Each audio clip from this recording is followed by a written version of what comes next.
I just wanted to talk about science and are scientists the new gods? And is science like the new religion? Because it seems to me that a lot of people in the Western world, modern world, whatever you want to call it,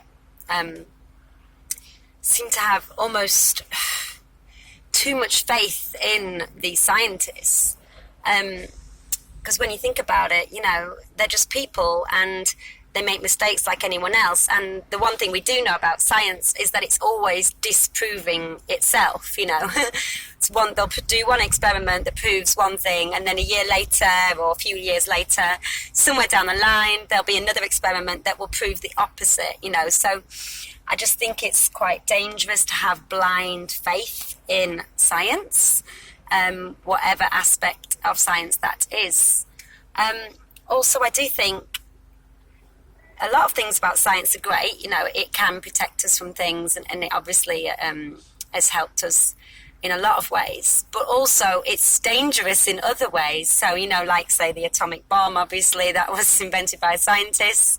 And, lots of things like that. There's CERN. If you look up CERN, there's a lot of very worrying stuff, I think, going on there because they're trying to create, like, black holes and things like that, So there is the potential that, if they're successful, that it could like suck us all up or something. I don't understand it, but I did start looking into it one time, and it's just so scary. It's best not to, really, because it's just gonna blow your mind.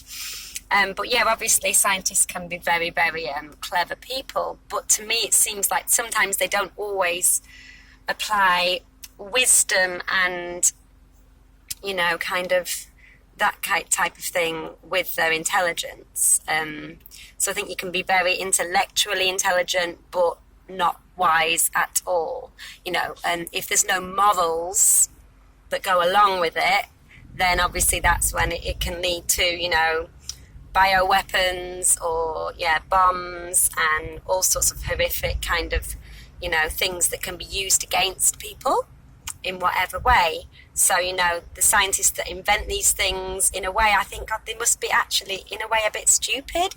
They're either a bit evil or a bit stupid, because maybe they just think, oh, this will never be used against people. But why would you bother to invent something, really, if you're not going to use it, Some people say that when they dropped the bomb on Hiroshima, it was basically just like big boys playing with their toys. If you've got a toy, you're going to want to try it out. You're going to want to try it out, and then you're going to see exactly what the effects are afterwards, which is why some people say they then went into Japan and, the Americans were monitoring for a long time, the radiation and the after effects, of their kind of handiwork, if you like. So, yeah, I really do think that we need to use our own, not only minds, but our own intuition with these things, our own wisdom.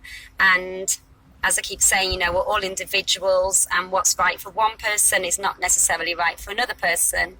And if you're going to talk about science from a medical point of view, it's quite interesting to look at the Amish. So in America, people called the Amish, who live a very simple life and have done for a long time, and they are very healthy. They have very low rates of cancer and heart disease and diabetes and all of these things, which obviously most Americans seem to really suffer from.